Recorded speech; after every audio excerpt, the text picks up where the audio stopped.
अस्सलाम वालेकुम। आज जिस टॉपिक पे डिस्कशन होगी वो ये है कि फ़र्स्ट ईयर एमबीबीएस में जब आपकी सिलेक्शन होती है तो आपको कौन सी किताबें पढ़नी चाहिए या फिर आप लोगों का सिलेबस क्या है, क्योंकि एनाटॉमी में कौन कौन से सब्जेक्ट्स होते हैं, किससे कैसे उनको पढ़ना है, ये बहुत सारे स्टूडेंट का एक क्वेश्चन होता है। आज इस टॉपिक में यानी इस वीडियो में आपके सारे क्वेश्चन जो हैं उनका आंसर आपको मिल जाएगा कि कौन कौन सी किताबें होती हैं, कौन कौन से सब्जेक्ट्स होते हैं और कैसे इनको पढ़ना है, कौन कौन सी किताब सिलेक्ट करनी है, ठीक है, किस अंदाज से पढ़ना है, एक्सेट्रा। तो सबसे पहले आप जब फर्स्ट ईयर एमबीबीएस में आपका एडमिशन होता है तो लाजिम बात है इस टाइम आप एक्साइटेड होंगे। सबसे पहले तो मेरी तरफ से कॉन्ग्रेचुलेशंस, आपका जिस भी मेडिकल कॉलेज में हुआ है बहुत बड़ी गर्व की बात है कि आप डॉक्टर बन गए। आपने अपनी फैमिली को बहुत सपोर्ट किया, मतलब आपने फैमिली को इस कदर सपोर्ट किया कि अगर आपकी सिलेक्शन नहीं होती तो कहीं ना कहीं वो आपको किसी ऐसे इदारे में एडमिशन करवा देते जहां आपकी फ़ीस जो है वो ज़्यादा हो सकती, शायद वो इतना अफोर्डेबल ना हो, ठीक है। तो इस तरह से आपने अपनी फैमिली की सपोर्ट की। खैर, सबसे पहले एनाटॉमी आपका जो सब्जेक्ट है, मेन सब्जेक्ट, ठीक है, मेन तो सारे हैं लेकिन ये थोड़ा लेंथी है, ठीक है। एनाटॉमी, ठीक है, एनाटॉमी आपका एक सब्जेक्ट है, लेकिन ये एनाटॉमी जस्ट एनाटॉमी नहीं है, इसके भी 4 पोर्शंस हैं। एक एनाटॉमी के 4 पोर्शंस हैं एक ही एनाटॉमी के, ठीक है। एनाटॉमी के अंदर सबसे पहले आता है ग्रॉस एनाटॉमी, ठीक हो गया। ग्रॉस एनाटॉमी, ग्रॉस एनाटॉमी में आप पढ़ते हैं नर्व्स पढ़ते हैं, बोन्स पढ़ते हैं, ठीक है। स्कैपुला बोन्स क्या है, कैसे है, बॉर्डर क्या है, humerus, radius, ulna, carpal, tarsal, metatarsal, मतलब ओवरऑल उसमें आप बोन्स पढ़ते हैं। और ग्रॉस एनाटॉमी में आप पढ़ते हैं नर्व्स, मसल्स, मतलब सारा बॉडी के बारे में आप यहाँ पर ग्रॉस एनाटॉमी में पढ़ेंगे। सेकंड है जर्नल एनाटॉमी, ठीक है, जर्नल एनाटॉमी।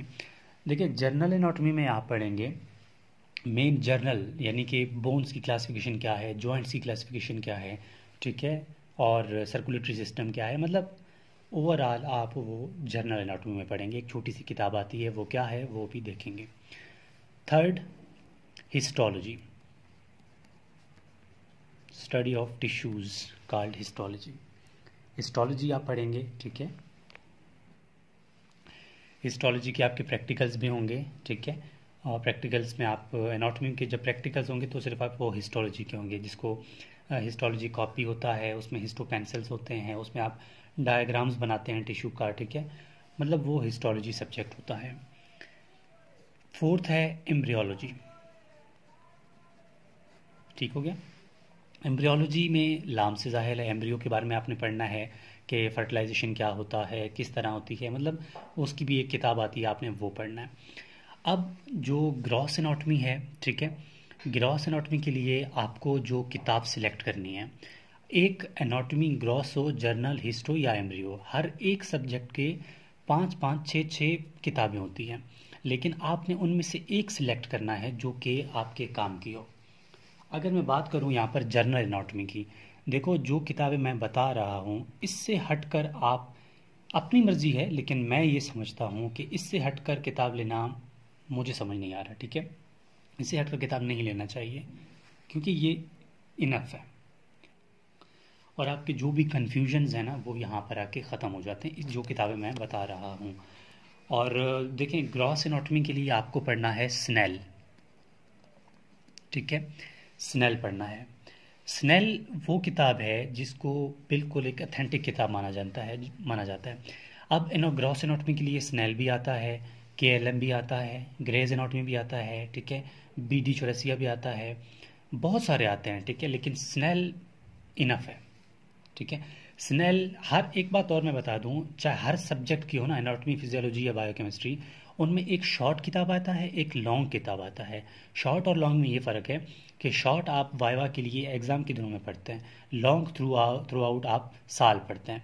लेकिन मैं कोशिश करूँगा कि वीडियो इतनी लंबी ना हो और आपको सारी डिटेल मिल जाए। तो स्नेल जो है बहुत अच्छी किताब है, एनाटॉमी के लिए आप स्नेल ले लें, बिल्कुल इनफ है। इसमें शॉर्ट भी आती है और लॉन्ग भी आती है, आपको दोनों लेने होंगे, ठीक है। और जर्नल एनाटॉमी में, जर्नल एनाटॉमी तो है ही लायक हुसैन बहुत अच्छी किताब है, ठीक है। और एक छोटी सी किताब है, लायक हुसैन को मैं ज़्यादा प्रीफेयर करूँगा क्योंकि हमारे कॉलेज में लायक हुसैन ही पढ़ा जाता है, ठीक है। लायक हुसैन ही आपने पढ़ना है। हिस्टोलॉजी के लिए भी बोलान मेडिकल कॉलेज वाले हिस्टोलॉजी में वदूद भी पढ़ते हैं, लायक हुसैन भी पढ़ते हैं, ठीक है, और 2-3 और भी पढ़ते होंगे। लेकिन आपने हिस्टोलॉजी के लिए लायक हुसैन भी ले लें, ठीक है, वदूद ले लें, वो भी ठीक है। अब आपकी मर्ज़ी है आप कौन सी लेते हैं, ठीक है। लेकिन मैंने लायक हुसैन लिया था, मैंने लायक हुसैन लिया था। बाकी इसमें आप वदूद भी ले सकते हैं, ठीक है, वदूद भी ले सकते हैं। वदूद किताब के नाम हैं, ठीक है। अब एम्ब्रियोलॉजी के लिए याद रखें कि आप एम्ब्रियोलॉजी के लिए लायक हुसैन भी आता है, एम्ब्रियोलॉजी के लिए लेगमेंस भी आता है, एम्ब्रियोलॉजी के लिए शर्जील भी आता है। लेकिन अगर आप चाहते हैं कि आप गायनोकोलॉजिस्ट बनना चाहते हैं या चाहती हैं, ठीक है, तो आप लायक हुसैन ले लें, उसमें भी लायक हुसैन आता है। लेकिन लायक हुसैन बहुत लेंथी किताब है और बहुत डिटेल है उसमें, लेकिन मैं समझता हूँ कि आपको शर्जील लेना होगा, शर्जील, ठीक है। शर्जील एक छोटी सी किताब है, लेकिन बाकी आपको यूट्यूब से पढ़ने के लिए हेल्प मिल जाएगी, शर्जील इनफ है। लेकिन बाकी भी आपकी मर्ज़ी, लेकिन मैं जस्ट अपना बता रहा हूँ, ठीक है। ये तो हो गई एनाटॉमी की डिटेल। अब एनाटॉमी डिटेल के बाद अब आएंगे फिजियोलॉजी की तरफ, ठीक है, कि फिजियो में आपको कौन कौन सी किताबें पढ़नी है। देखिए फिजियोलॉजी में गाइटन एंड हॉल वो तो है ही मस्ट, ठीक है। गाइटन एंड हॉल ये एक ही किताब है, बहुत मोटी किताब है, ठीक है, लेकिन लेना है आपने, ठीक है।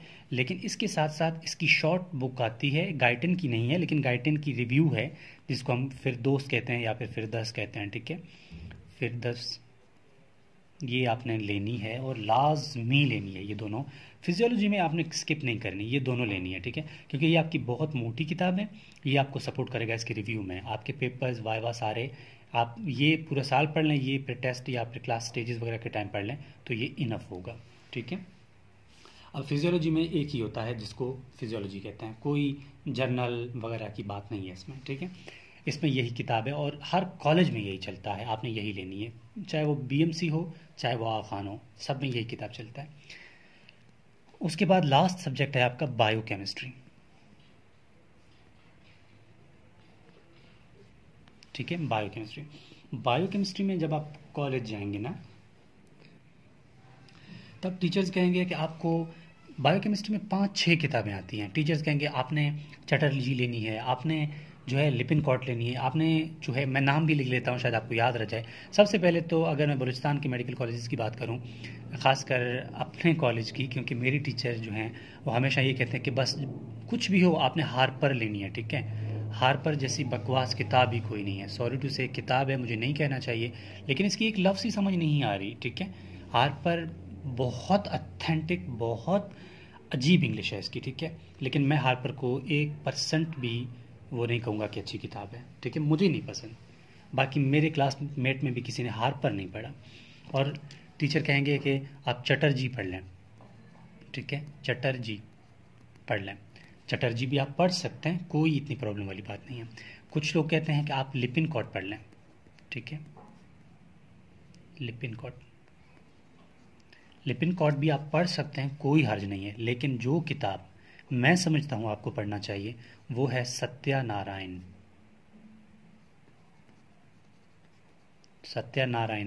टोटल किताब का नाम है, ठीक है, सत्यानारायणा। ये बहुत ऑथेंटिक किताब है, बहुत अच्छी है, बहुत परफेक्ट है, ठीक है, लेकिन इस जैसी किताब कोई नहीं। माय फेवरेट बुक, सच में बहुत अच्छा लगता है मुझे सत्यानारायण, ठीक है। और इसके अलावा फिजियोलॉजी में एक और किताब भी है जिसे हम जेपी कहते हैं, आप लोग ले सकते हैं, लेकिन जेपी लेने की ज़रूरत नहीं है, ये दोनों इनफ है। देखिए ये हो गई आपकी किताबों की डिस्क्रिप्शन कि आपने कौन कौन सी किताबें लेनी है। अब बात यह आ जाती है कि आप मेडिकल कॉलेज में जाएंगे। अब मैं बलूचिस्तान की मेडिकल कॉलेजेस की बात करूं तो उसमें आजकल आप लोगों के जो न्यू मेडिकल कॉलेजेस हैं बोलान के साथ, मसलन लोरलाई है, झालवान है, मकरान है, उनमें आजकल पेपर पैटर्न हो गया है 80% MCQs, ठीक है, 20% SCQs। ये आजकल पैटर्न है एग्जाम का। 80% आपके MCQs होंगे और 2 नंबर के 5 SCQs होंगे, शॉर्ट क्वेश्चंस होंगे, ठीक है, वो आपने करना है। अब होता क्या है कि 100 नंबर का आपका थ्योरी पेपर होता है, 100 नंबर का आपका वाइवा होता है, वाइवा एंड प्रैक्टिकल्स होते हैं, ठीक है, हर कॉलेज में। मैं सिर्फ पैटर्न बता रहा हूँ BMC ये न्यू कॉलेजेस का, बलूचिस्तान के स्टूडेंट्स का, और बाकी भी मेडिकल में यही होता है, ठीक है, 100 नंबर का वाइवा। अब आपको क्या करना है, आपको अगर आप 90 लेते हैं एग्जाम्पल थ्योरी में, अगर आप 40 लेते हैं वाइवा में, तब भी आप फेल हैं, ठीक है, तब भी आपको मतलब आपको पास दोनों करने हैं। अगर थ्योरी आपका फेल है, वाइवा पास है, तब भी आप फेल हैं, ठीक है। वाइवा क्लियर है, थ्योरी फेल है ना, तब भी आप फेल हैं, ठीक है। दोनों क्लियर करेंगे तब सप्ली नहीं होगी, अदरवाइज दोनों की सप्ली, मतलब आपने थ्योरी पास कर लिया ना, तो नेक्स्ट ईयर सप्ली में आपको थ्योरी दोबारा देना होगा, ठीक है। मेडिकल का ये रूल है कि आपको वाइवा और थ्योरी दोनों पास करने हैं, ठीक है, ये बात याद रखना है आपने। लेकिन इतनी टेंशन वाली बात नहीं है, हो जाता है, ठीक है। और ये हो गए आपके बुक्स। इसके अलावा कुछ बातें ये हैं कि मेडिकल कॉलेज में कुछ टीचर्स की समझ नहीं आती, कुछ की क्या, कि मैं तो कहूँगा कि आप एक दफ़ा जाएं कॉलेज, पता चल जाएगा। ऐसा ही होता है कि टीचर्स हमें यूनिवर्सिटी लेवल में ख़ास नहीं पढ़ाते, स्लाइड बस, अल्लाह हाफिज़, ठीक है। तो फिर आपको यूट्यूब का सहारा लेना होगा, ठीक है। यूट्यूब में मैं कतन ये नहीं कहूँगा कि आप जाके मेरे वीडियोज़ देखें, मैं अच्छा पढ़ाता हूँ, ऐसा कुछ नहीं है। यूट्यूब में आप वही देखें जो आपको समझ आ रहा है, ठीक है, वो वीडियो देखें जो आपको समझ आ रहा है। क्योंकि आप जब आएंगे एनाटॉमी में, तो शुरू में तो आपको एनाटॉमी समझ ही नहीं आएगा कि मैं इसको कहाँ से शुरू करूँ आखिर, ठीक है, तो आपको चीज़ें भूलना स्टार्ट हो जाएंगी। वहाँ पर आपको फिर यूट्यूब का सहारा स्टार्ट से लेना होगा कि फिजियोलॉजी के लेक्चर्स, एनाटॉमी के, फिर आप सर्च करते जाएंगे, आपको साथ साथ चीज़ें समझ आने लग जाएंगी। तो होपफुली आपके जितने भी क्वेश्चंस हैं वो कंप्लीट हो गए होंगे। और स्नेल मैं दोबारा बता दूं एक दफ़ा कि ग्रॉस एनाटॉमी में स्नेल है, लेकिन स्नेल की शॉर्ट बुक आती है, आप ले सकते हैं। जनरल एनाटॉमी में कोई शॉर्ट बुक नहीं आती, आप लाइकोसेन ले लें, इनफ है। हिस्टोलॉजी में आप लाइकोसेन ले लें, कोई शॉर्ट बुक ज़रूरत नहीं है, ठीक है, या वदूत ले लें। एम्ब्रियोलॉजी में भी कोई शॉर्ट बुक नहीं है सिवाय शर्जील के, बस इनफ है, ठीक है। यहाँ पर एनाटॉमी के अंदर कोई शॉर्ट स्नेल या शॉर्ट बुक नहीं है। शॉर्ट बुक आती है जनरल ग्रॉस एनाटॉमी में, जस्ट स्नेल, लॉन्ग भी आती है, शॉर्ट भी आती है, आपको दोनों लेने होंगे। स्टार्टिंग में आप लॉन्ग भी ले लें, कोई हर्ज वाली बात नहीं है, बाद में आप शॉर्ट ले लें, ठीक है। फिजियोलॉजी में भी सिर्फ गाइटन और फिर 10 लेने हैं आपने, ठीक है, इनफ है। और बायोकेमिस्ट्री में आप सत्यानारायण ले लें, ठीक है। सत्यानारायण के साथ साथ आप कोई भी शॉर्ट बुक पढ़ना चाहते हैं तो इंस्टेंट ले सकते हैं, ठीक है, इंस्टेंट आप ले सकते हैं। एक छोटी सी किताब आती है वाइवा के लिए, आप लेना चाहें तो ले सकते हैं, अदरवाइज सत्यानारायण इनफ है, ठीक है। और ये था हमारे पास ऑल डिटेल। और बेस्ट ऑफ लक, अल्लाह ताला आप सबका हामी और नासिर हो, मुझे भी दुआ में याद रखें। और जो भी मेडिकल के हिसाब से कोई भी स्टूडेंट की वीडियो देख रहा है या देख रही है, आप लोगों का जो भी क्वेश्चन होगा, किसी भी टॉपिक में इशू होगा, तो आप लोग बाय यूट्यूब मुझे कमेंट बॉक्स में कमेंट करके बता सकते हैं कि इस टॉपिक पे वीडियो को अपलोड कर लें, या फिर ये टॉपिक हमें समझ नहीं आ रही, वट एवर जो भी है, तो इस पर ज़रूर इंशाल्लाह काम हुआ करेगा। तो होप फॉर बेस्ट और best of luck for this journey.